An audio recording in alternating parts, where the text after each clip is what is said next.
My wife Robin and I started Rippling Hope in January of 2011. We've been doing volunteer-based ministry for a long time, and it's something that we feel a strong calling to. And in 2011, we started a new adventure called Rippling Hope. I first met Carl when he worked as a director of Disciples Volunteering, which is out of our Indianapolis office, where our general office is located. And we established a relationship there, and then things changed and Rippling Hope was formed, and their expertise was what we needed to try to accomplish what we wanted in the community, and the rest is very meaningful history.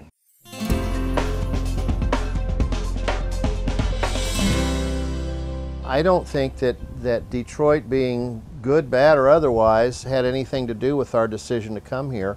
We came here simply because we knew that there was need here, that we believed we could help begin to address in terms of what our resources are of bringing volunteers into a community to do the kind of work that we do.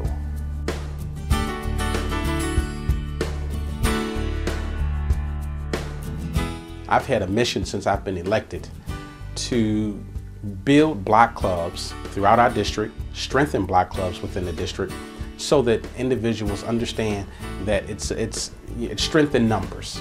If we build these block clubs and associations where we have individuals that live in communities that know each other, our communities will be safer. And I thought that this program that Carl offered would be a great incentive for block clubs and block club presidents to bring in individuals into their organization. In order to receive services of Rippling Hope, you had to be a member of the block club. So a couple of neighbors and I joined together and thought it would be a great idea to get our community involved. I heard of it last year through State Representative David Nathan, and he was telling us how great the program was. And I told him that we would be interested in something of that nature in our community. Well, I got quite excited, and I found out what I had to do in order to take part with Rippling Hope taking part in my life. And we formed a block club. People in the neighborhood block clubs had registered and filled out an application for work, and we would go to the different homes, meet the homeowner, have a look at the work they wanted done, and we decided the kind of work that we would be able to do with volunteers.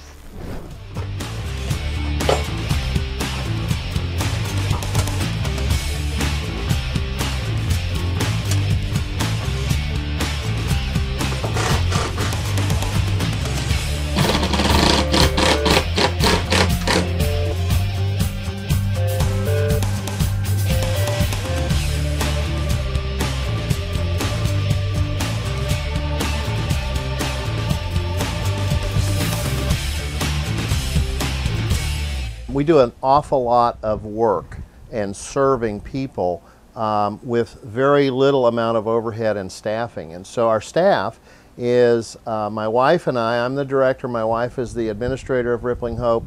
Then we have a good friend and associate, Karen, who is a long-term service partner with us.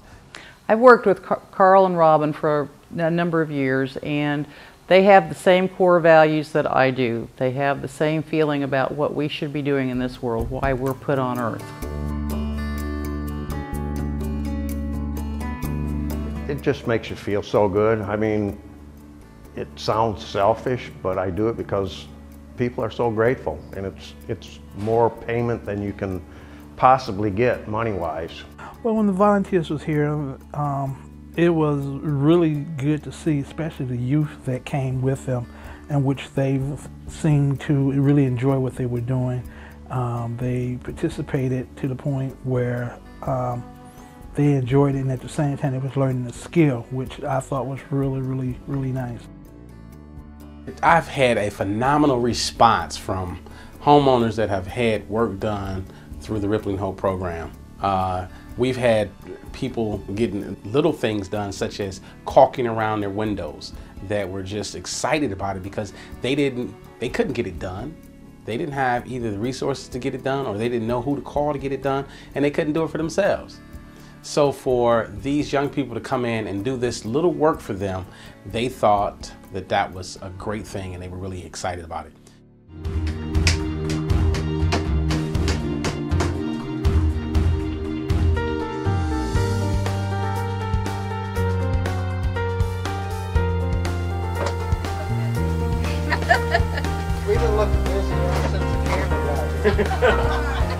I had such a great time meeting people in the neighborhoods.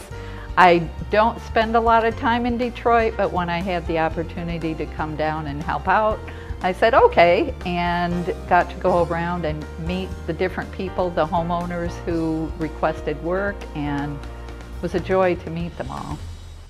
I had my porch painted. I had my air conditioner been sitting. My son gave me the air conditioning 5 years ago, and it has been sitting. And then when they came in, they said, "We put it in for us." Oh, thank you, Father. They put the air conditioning in for me. It was excellent. I loved it. Well, they gave us a deck porch that was really needed, really needed. Our porch was so bad in shape that the postal office refused to walk onto the porch to deliver the mail. Well, my garage was terrible, hadn't been painted in over 20 years. Paint was peeling and all. My windows needed trimming. They had to be glazed and trimmed. And so I was very pleased to hear that somebody was coming to do something that me being on a fixed income was not at the time able to do. The ramp was already built, but the boards were going loose and everything.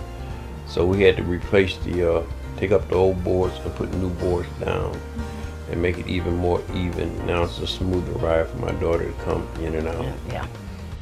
And we needed to have it done, you know, so I'm glad they came by and did it for us.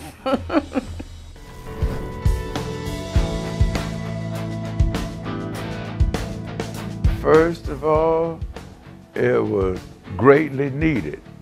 Second, it made my home look a whole lot better. And we feel a whole lot safer.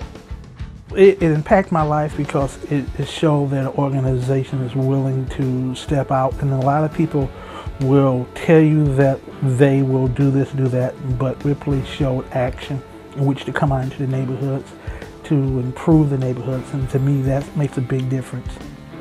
And I would say to anyone who wants to make a difference, this is a great opportunity.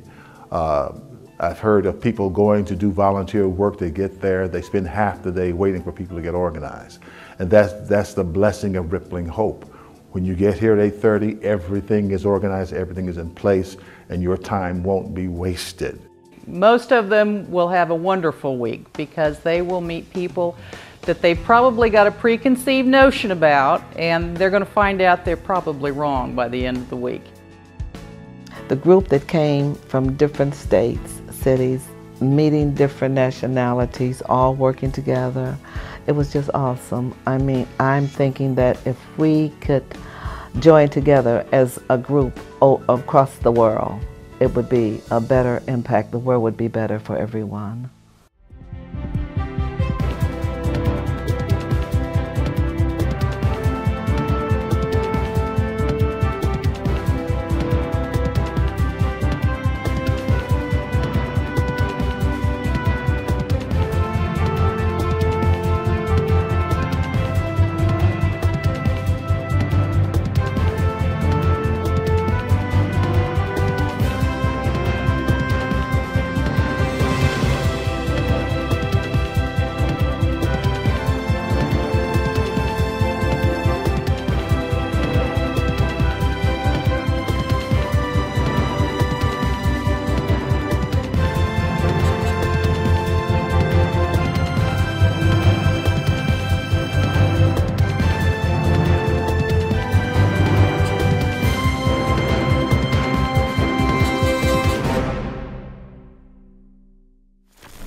We're doing what we're doing in Detroit, Michigan and in El Paso, Texas.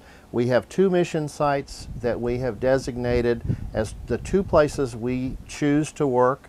They happen to be on both borders of our country. They're They're very different communities, but they're very similar in many ways. There's massive human need of our neighbors in both of those places. And so as we go about our work of connecting communities, channeling hope, we know that lives are changed. And as lives are changed, the whole wide world is transformed and becomes a better place.